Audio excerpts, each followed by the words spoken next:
যারা দীক্ষা নিয়েছেন স্নান করে গোবিন্দকে দিয়ে যদি না খান তবে আপনার দীক্ষা নেওয়া বেকার। আর দীক্ষা মানে কি?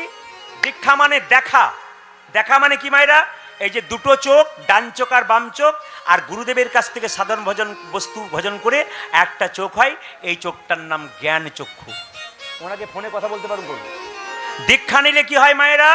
তিনটে করে চোখ হয়, ডান চোখ, বাম চোখ, আর একটা নাম হলো জ্ঞান চক্ষু। সবাই তাকান। আর দীক্ষা মানে কি? উত্তীর্ণ হওয়া। যেদিন থেকে আপনি মন্ত্র ভজন করবেন সেদিন থেকে আপনি আস্তে আস্তে ওপর দিকে উঠবেন আধ্যাত্মিক চেতনায়। সবাই তাকাবেন। গুরু কিন্তু যাকে তাকে করা যায় না। কে বলেছেন? রামকৃষ্ণ পরমহংসদেব। বৃন্দাবনে একটা কথা আছে, পানি পিও ছানকে আর গুরু করো জানকে। 50 টাকার জিনিস কিনতে গেলে বাজার থেকে বিচার করেন আমি কিনবো কি কিনবো না। গুরু করবার আগে আপনাকে বিচার করতে হবে ইনাকে গুরু করব কি না করব। কেন? শাস্ত্র বলেছে অজ্ঞান তিমিরান্ধস্য জ্ঞানাঞ্জন শলাকয়া। তার মানে কি? যিনি গুরুদেব হবেন তার মানে তিনি অন্ধকারটা দূর করবে জ্ঞানে শলাকা দিয়ে। তা গুরুর যদি জ্ঞান না থাকে আপনি কি করে তার অন্ধকার নিজে দূর করবেন? এই জন্য গুরুকে জ্ঞানী করতে হবে, যাকে তাকে গুরু করা যাবে না। কে বলেছে? রামকৃষ্ণ পরমহংসদেব বলেছেন যাকে মায়েরা নদী পেরোতে গেলে নৌকা দিয়ে পার হতে হয়, কিন্তু নৌকাটা যদি ফুটো থাকে তাহলে মাঝ নদীতেই নিতাই গৌর হরিবোল হয়ে যায় না। কি বলছেন?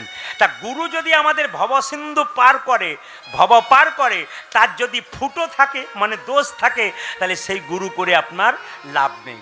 শুনে নিন, গুরু মন্ত্র নেবেন কিন্তু মাথায় রাখবেন গুরু বিনা যে জন গোবিন্দ ভজে সে পাপী নরকেতে মজে। গুরু মন্ত্র জপ করবার আগে যে গুরু আপনাকে মন্ত্র দিয়েছে সেই গুরুকে আগে স্মরণ করবেন, তারপর মন্ত্র জপ করবেন। যদি গুরুকে স্মরণ না করে মন্ত্র জপ করেন আপনার জীবন কিন্তু বেকার হয়ে গেল। তৃতীয় কথা বলে রাখি মায়েরা, সবাই মন দিয়ে শুনবেন। গুরু হচ্ছে বাবার মতো। গুরু বাড়ি আপনি যাবেন খালি হাতে যান? জোরে বলুন। গুরু বাড়ি খালি হাতে যান? জোরে বলুন। যান, কিছু নিয়ে যান। কেন? গুরু বাবা, বাবার কাছে মেয়ে বা ছেলে যেতে গেলে কিছু নিয়ে যেতে হয়। আচ্ছা, গুরু যখন নিজের ছেলের মেয়ের বাড়ি যায় তখন কি খালি হাতে যায়? জোরে বলুন। তাহলে গুরু যদি আপনার বাড়ি আসে, সে যদি খালি হাতে আসে, তাহলে গুরুর গুরুত্ব কিন্তু নাই। কেন? আপনাকে ছেলে মেয়ে ভাবতে পারে নাই। কেন? আপনার বাড়ি যখন আসবে গুরু কিন্তু খালি হাতে আসবে না। আর গুরু যখন আপনার কাছে বসবে উল্টো পাল্টা কথা বলবে না। কি বলবে? আধ্যাত্মিক চেতনার কথা বলবে, ভালো কথা বলবেন। ইনি হচ্ছেন গুরু। গু মানে অন্ধকার, রু মানে আলো। যিনি অন্ধকার থেকে আলোর পথে নিয়ে যান তিনি গুরু। একটা শেষ কথা বলি, বইটার নাম আচার সংহিতা। যদি কেউ বইপত্র পড়েন তাহলে জানবেন। আচার সংহিতাতে পরিষ্কার করে লেখা আছে যে গুরুমন্ত্র জপ করার সময় যে যে যে আসনে জপ করবেন, যখন জপ শেষ হয়ে যাবে আসনটা তুলবেন। কি বললাম? যে আসনে জপ করবেন আসনটা তুলবেন। আসনের নিচে মাটিতে একটু জল দিয়ে দেবেন, কিংবা সানে যেখানে বসে আছেন জল দিয়ে দেবেন। সেই জলটা চোখে মুখে হরে কৃষ্ণ মহামন্ত্র বলে একবার নিয়ে নেবেন। তাহলে কি হবে না, আপনি যে মন্ত্র জপ করলেন ইন্দ্রদেব মন্ত্রটা চুরি করে নিতে পারে। যাতে চুরি করতে না পারে মন্ত্রের ফল, তার জন্যে যে আসনে জপ করবেন ওই আসনটা তুলে তার নিচে একটু জল দিয়ে ওই জলটা হরে কৃষ্ণ মহামন্ত্র বলে চোখ। কজন নিয়েছেন? কজন নিয়েছেন? হাত তুলে বলুন কজন নিয়েছেন। যারা নিয়েছেন তাদের কাজে লেগেছে, যারা নেন নাই তারা ফল পাচ্ছেন কিন্তু পরিপূর্ণ পাচ্ছেন না। ইন্দ্রদেব চুরি। আচার সংহিতা বইটার নাম, পড়লে বুঝবেন। না পড়ে জেনে কোনো লাভ নেই, পড়ে জানতে হবে। আমি আন্দাজে সব কিছু করবো তা বললে হবে না, আপনাকে জেনে করতে হবে। সবাই লক্ষ্য করুন। ছোট্ট দুঃখী বলল কি করতে হবে বলুন? হৃদয় চৈতন্য বলল শোন, তোকে একটা মাটির কলসি দিলাম। এই মাটির কলসিটা নিয়ে প্রত্যেক দিনে গঙ্গা থেকে জল এনে তুই আমার তুলসী বাগানে দিবি। যেদিন তোর তুলসীর জল সেবা করা হবে সেই দিন তোকে মনে করলে আমি দীক্ষা দেব, নইলে দীক্ষা দেব না। মায়েরা, ছোট্ট দুঃখী কত বছর বয়স বললাম? 5 বছর বয়স। ছোট্ট দুঃখী কি করলো মায়েরা? সেই বড় একটা মাটির কলসি 5 বছরের ছেলে গঙ্গাতে জল আনতে যাচ্ছে আর গাইতে গাইতে যাচ্ছে। কি বলে? জয় জয় শ্রী গুরু প্রেম কল্প আজ জয় জয় শ্রী গুরু প্রেম কল্পতর। এইদিকে যারা যারা গুরুদেব করেছেন, যারা যারা কীর্তন শুনছেন, গুরু কৃপা ছাড়া কীর্তন শুনতে পারেন না। আপনাদের গুরু কৃপা আছে বলে বসে থাকতে পেরেছেন। ওই জন্য সবাই মিলে গুরুদেবকে স্মরণ করুন। এই গানটা গাইতে গাইতে নিজে নিজে গুরুদেবকে স্মরণ করুন। যদি গুরু দেহ রেখেছেন তার ছবি তো বাড়িতে আছে, তাকে স্মরণ করুন। আর গুরু যদি বেঁচে আছেন তাকে স্মরণ করুন। জয় জয় শ্রী গুরু প্রেম কল্পতরু। আজ জয় জয় শ্রী গুরু প্রেম কল্পতরু। অদ্ভুত জাত প্রকাশ রে, অদ্ভুত জাত প্রকাশ রে। ও মায়েরা, এবার উত্তর দিন, মাথাতে কি নিয়ে যাচ্ছে জোরে বলুন? মাথাতে কি নিয়ে যাচ্ছে?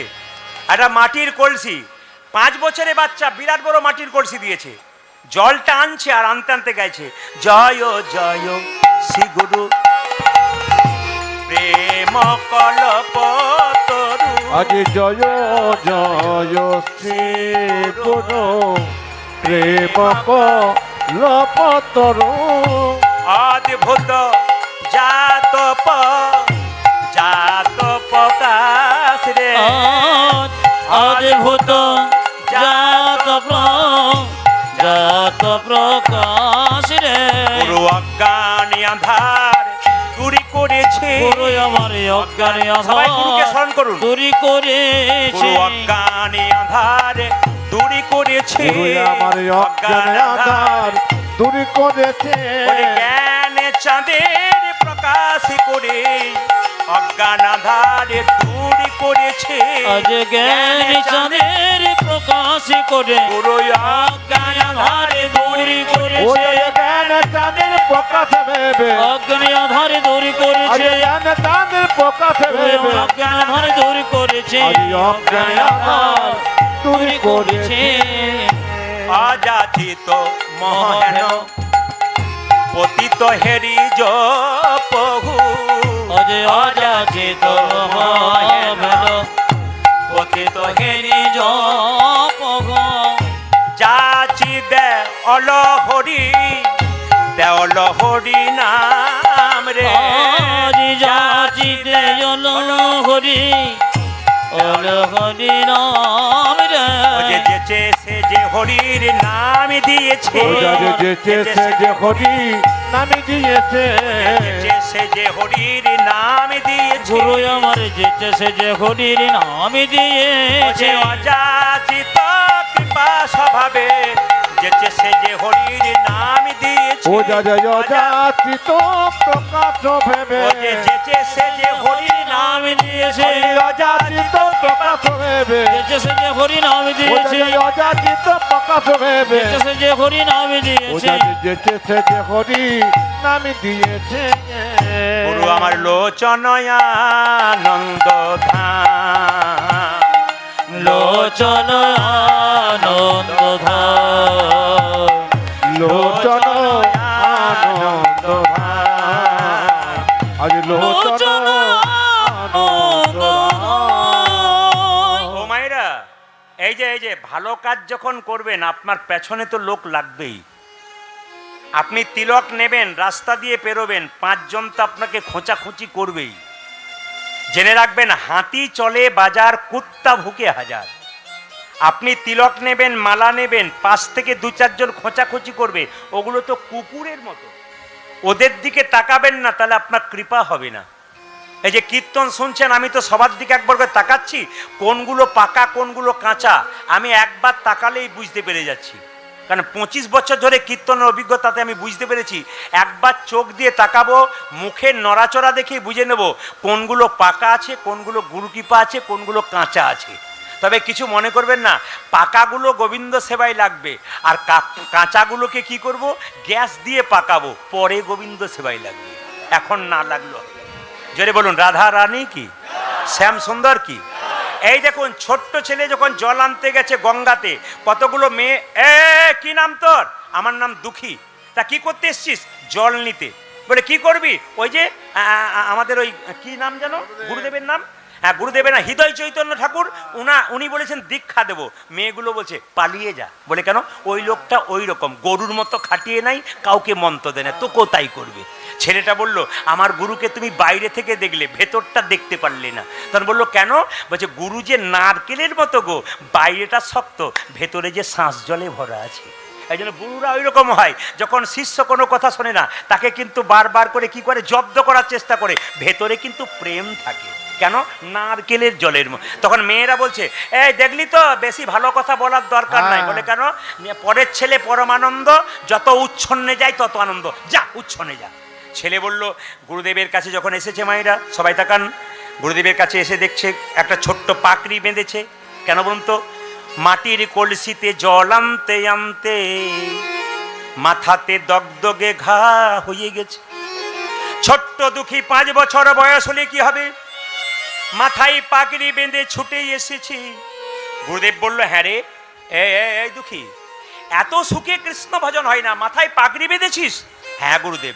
পাগড়ি খোল না। আমি খুলতে পারবো না, কারণ মাথায় তো দগদগে ঘা, খুলবে কি করে? এই যে খুলে ফেল। না আমি খুলবো না। গুরুদেব আপনি ইচ্ছা করলে আপনি খুলে দেন, আমি খুলতে পারবো না। ছোট্ট দুঃখীকে টেনে এনে তার হৃদয় চৈতন্য বলল পাকড়ি খোল। যেই না খুলে দিয়েছে অমনি দগদগে ঘা, পুঁজ, রক্ত, পোকা কিলবিল কিলবিল করছে। ছোট্ট দুঃখীকে জড়িয়ে ধরে বলল দুঃখী রে, তুই যেদিন মা বাবাকে ছেড়ে আমার কাছে এসেছিস, সেই দিন থেকে আমি তোর বাবা, আমি তোর মা। তুই আমায় বলিসনি কেন তোর মাথায় দগদগে ঘা হয়েছে? তুই যদি বলতিস আমি কবিরাজ দিয়ে চিকিৎসা করে দিতাম।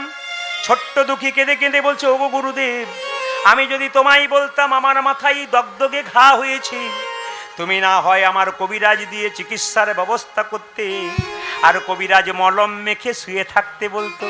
কিন্তু আমি যে কৃষ্ণ সেবা বঞ্চিত হতাম। ওগো গুরু, ধ্বনি দিন, ধ্বনি দিন, কত সুন্দর কথা। গুরু রে, আমি জল আনতে পারতাম না, তুমি তা জল আনতে দিতে না। এ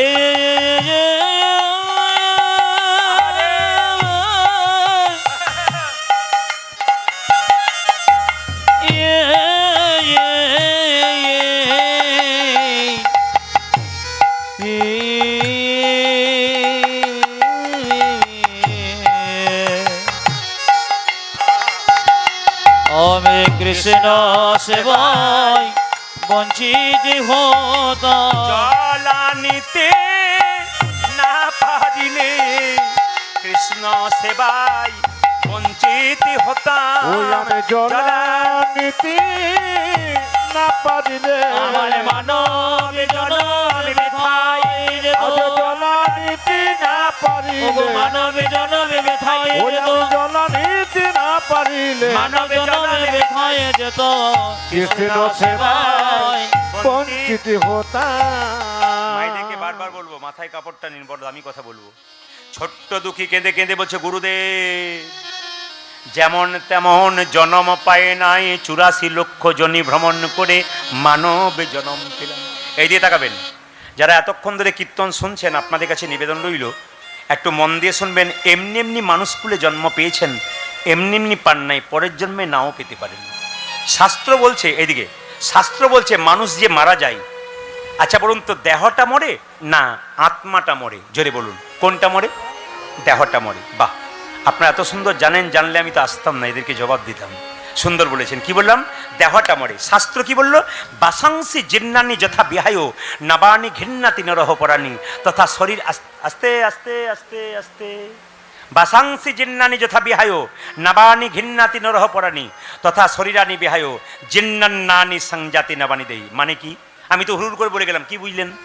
যে জামাটা আমি পরেছি, যে ধুতি পরেছি, আপনার যে কাপড় পরেছেন, এরা যে জামা পরেছে, ওটা জীর্ণ হয়ে গেলে ওই কাপড়টা চেঞ্জ করে একটা নতুন কাপড় পরে। বলুন তো মায়েরা, নতুন কাপড় পরলে আনন্দ হয় না দুঃখ হয়? জোরে বলুন।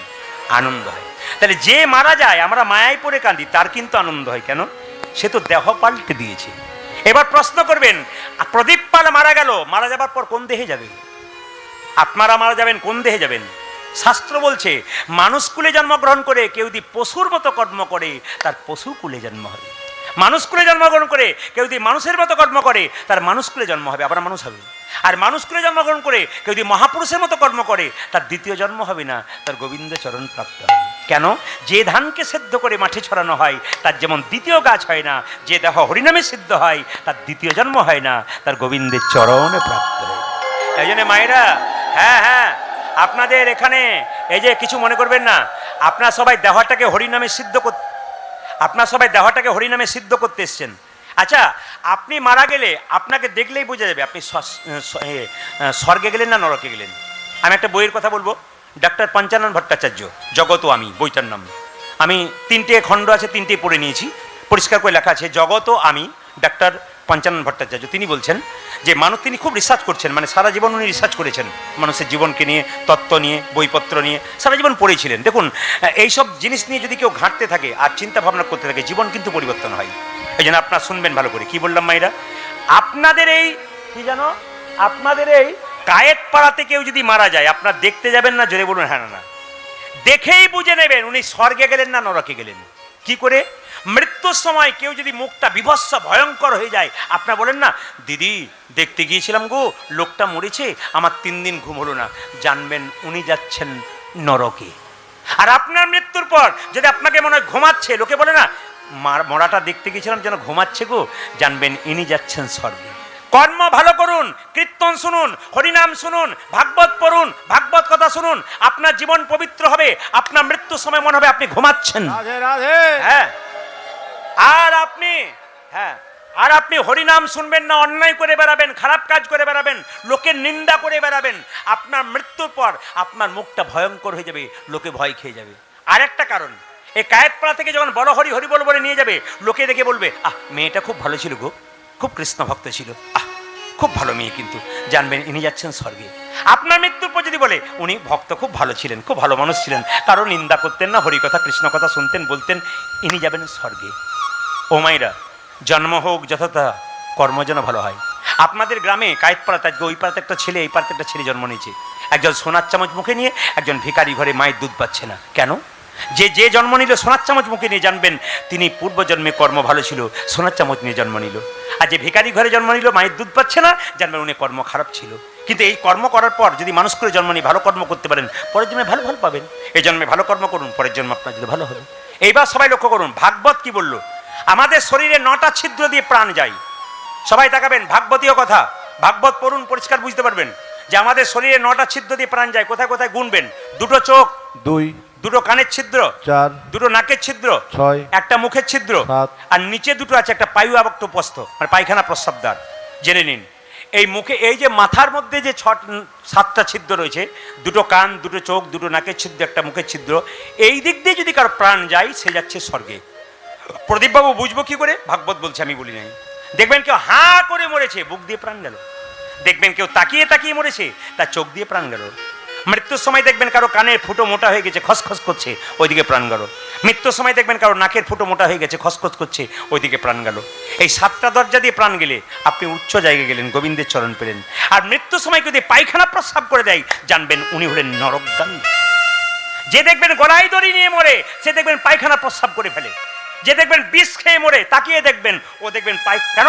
উনি নরকগামী হলেন, উনি যাবার সময় বুঝিয়েই দিয়ে গেলেন এটা অন্যায় কাজ। এই জন্য শাস্ত্র বলছে ভালো ভালো কথা।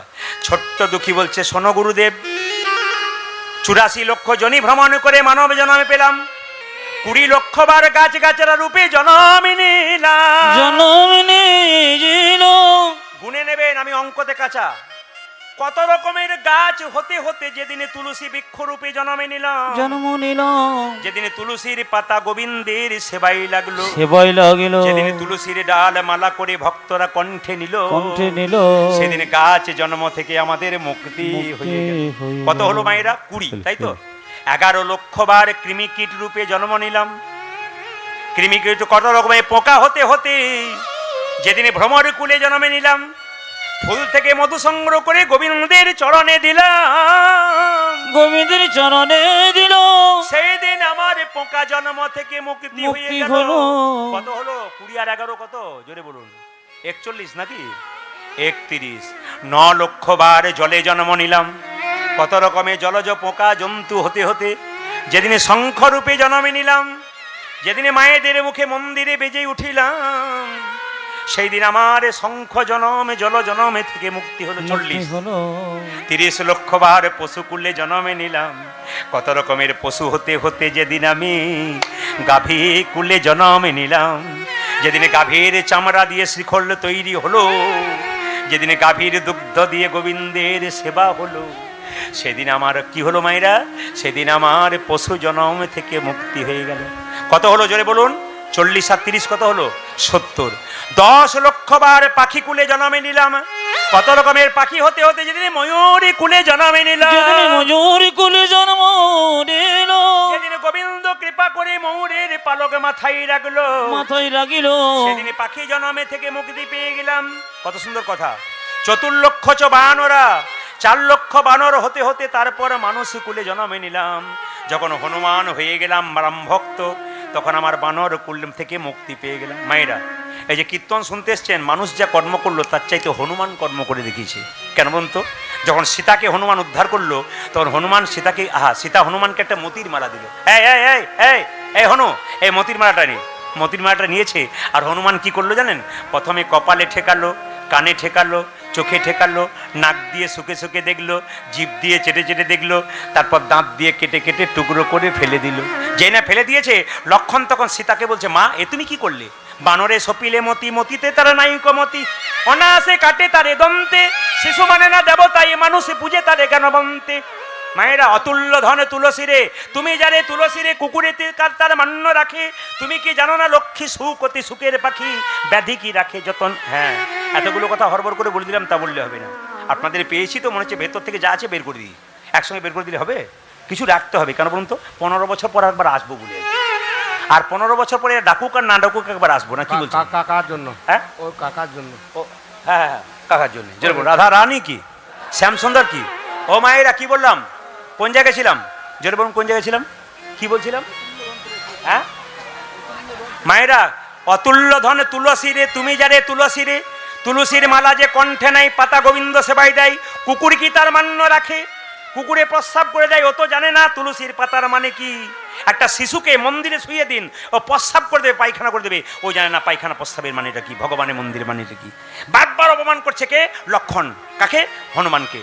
সঙ্গে সঙ্গে সীতা রেগে গিয়ে বলছে, হনুমান সত্যি তুই আমার মালাকে অপমান করলি, দাঁত দিয়ে কেটে ফেললি কেন? তুই কেন অপমান করলি? হনুমান কত বড় ধর্ম দেখুন, কত বৈষ্ণব দেখুন। হনুমান কি বললো দেখুন, ওগো সীতা মা, তোমার মালা কি আমি কোনোদিনই অপমান করতে পারি? অপমানে করতে পারি? এ মালা তো যেমন তেমন মালা নয়, যেমন তেমন ভালো এ মালায় আমার সীতা মায়ের দেওয়া প্রেমের মালা, ভালোবাসার মালা। ভালোবাসার মালা। এ মালা প্রথমে কপালে ঠেকালাম কেন জানো? কেন জানো? এ মালাতে রাম নাম, এ মালা রামের নাম, তাই প্রথমে কপালে ঠেকালাম তোমার দেওয়া মালা বলে। কানে ঠেকালাম কেন জানো? রাম নাম শোনা যায় কিনা দেখলাম। চোখে ঠেকালাম কেন জানো? রাম দেখা যায় কিনা দেখলাম। নাক দিয়ে শুকে দেখলাম কেন জানো? রাম অঙ্গের গন্ধ পাওয়া যায় কিনা দেখলাম। জিভ দিয়ে চেটে চেটে দেখলাম কেন জানো? এই মালাতে রাম অঙ্গের, রাম চরণের তুলসীর স্বাদ পাওয়া যায় কিনা দেখলাম। যে মালাতে রাম নাম শোনা যায় না, রাম অঙ্গের গন্ধ পাওয়া যায় না, সে তো অলঙ্কার নয়, কলঙ্কের হার। তাই আমি দাঁত দিয়ে কেটে কেটে ফেলে দিলাম। মায়েরা, লক্ষণ হনুমানের হাত দুটো ধরে বলছে, ওগো লক্ষণ বলছে, ওরে হনুমান, তুই আমার দাদাকে যেমন ভাবে ভজনা করেছিস, আমি তো তেমন ভাবে ভজনা করতে পারিসনি। তুই বল কি করলে রাম ভজনা করা যায়? সঙ্গে সঙ্গে বলছে, দেখবে আমি রাম দেখাবো? বলে হ্যাঁ দেখা। লক্ষণ কাকা তোমার তীরটা দাও। লক্ষণ যেই না তীরটা দিয়েছে, হনুমান বক্ষ বিদীর্ণ করেছে। দেখে একা রাম নয়, দেখে সীতারামের যুগলে মিল। দেখি সীতারামের যুগল মিল, সীতারামের যুগলে মিল। ও দেখে সীতা রামে যুগল মিল। সীতারামের যুগল, দেখি সীতারামের যুগল মিল। হনুমানের হৃদয়ে মাঝে সীতারামের যুগল। ও যাবে হনুমানের হৃদয়ে মাঝে, আর কি তারে মারতে ও পারে? যাবে হনুমানের হৃদয়ে মাঝে, আর কি তারে মারতে পারে? আজ হৃদয় মাঝে আর কি তার মারিতে আজ এখনো মানের হৃদয় মাঝে দেখে সীতারামে যোগ যুগল মেলো একবার হাত তুলে বলুন তো, রাধা রানী কি জয়। দেখুন, যত রাত হবে জয় যত বাড়বে গান তত বাড়বে, আর জয় যত কমবে গান তত কমবে। যে রাধা রানী কি, শ্যাম সুন্দর কি, মদন মোহন কি, যাদের ঘুম আসছে তাদের কি, আমি দেখে নিয়েছি কিন্তু। আচ্ছা আচ্ছা আচ্ছা, তবে যেভাবে এঁটে সেটে বসছে রাজা, আমি সিদ্ধান্ত নিয়ে নিয়েছি আজ আমি 3টে পর্যন্ত কীর্তন করবো। রাজি আছেন? তিনটে মানে ভোর 3টে বলি না, 3 ঘন্টার কথা বলেছি। হয়ে গেছে আর ঘড়ির দিকে তাকানো হয়ে গেছে। হ্যাঁ। কিন্তু কি করবেন, আপনারা যখন বসে আছেন উঠছেন না, তখন আমাকে একটা এগোতে হবে। যদি বলুন রাধা রানী কি, শ্যাম সুন্দর কি, মদন মোহন কি। আচ্ছা, একটা কথা আপনার উত্তর দিন তো, খুব সুন্দর কথা। আপনাদের বলি হ্যাঁ হু দেবেন। আপনাদের এখানে যদি কেউ মারা যায়, তো যে জামাটা পরে মরে, ওই জামাটা মরার সঙ্গে সঙ্গে দেন না ঘরে রেখে দেন ধুয়ে মুছে? জোরে বলুন, জোরে বলুন। মায়েরা কোনটা দিয়ে দেন?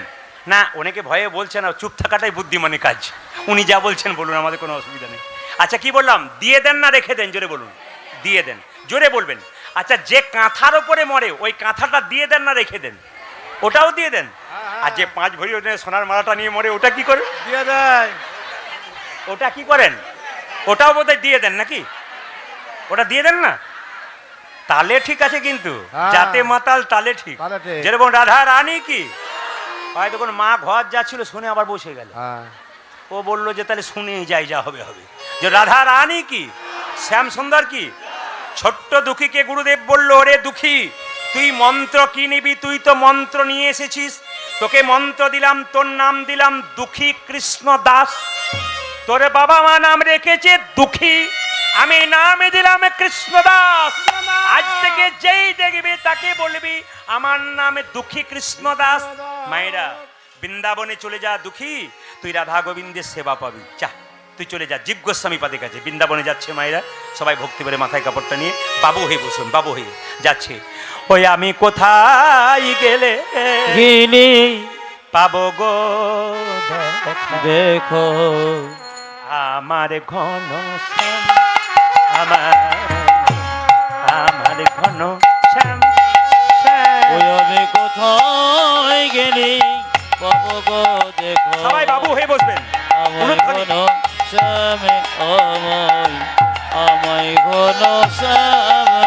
আমি কোথায় গেলে পাবো গো দেখা আমার ঘন শ্যাম, আমার ঘন শ্যাম। ওই আমি কোথায় গেলে পাবো গো দেখা আমায় ঘন আমি আমায় বাঁকা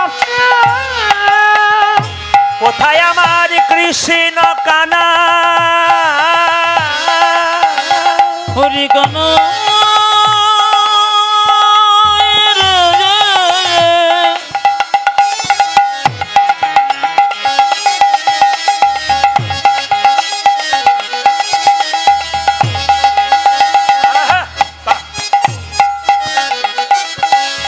একেবারে দেখো যে হরিবল হরিবল হরিবল হরিবল হরিবল হরিবল হরিবল।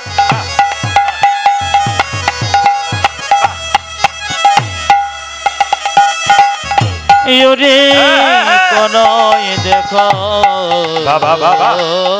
দে হ্যাঁ হ্যাঁ হ্যাঁ।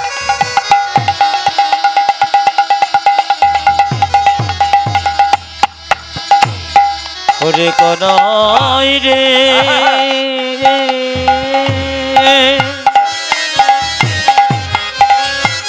একেবারে দেখো দে কামন ওই কোথায় যাবার কৃষ্ণ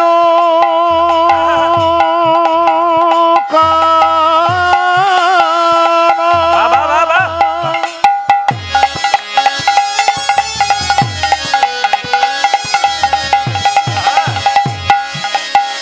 কোথায় গণতে আমি কোথায় গেলে পাবো গো দেখা আমার ঘন শ্যাম, আমার ঘন।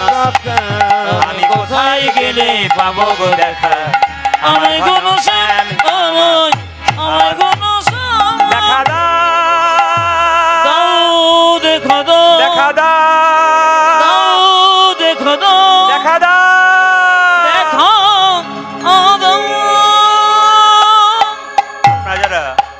আপনারা যারা প্রিয় ভক্ত আসরে এসেছেন আস্তে আস্তে আস্তে আস্তে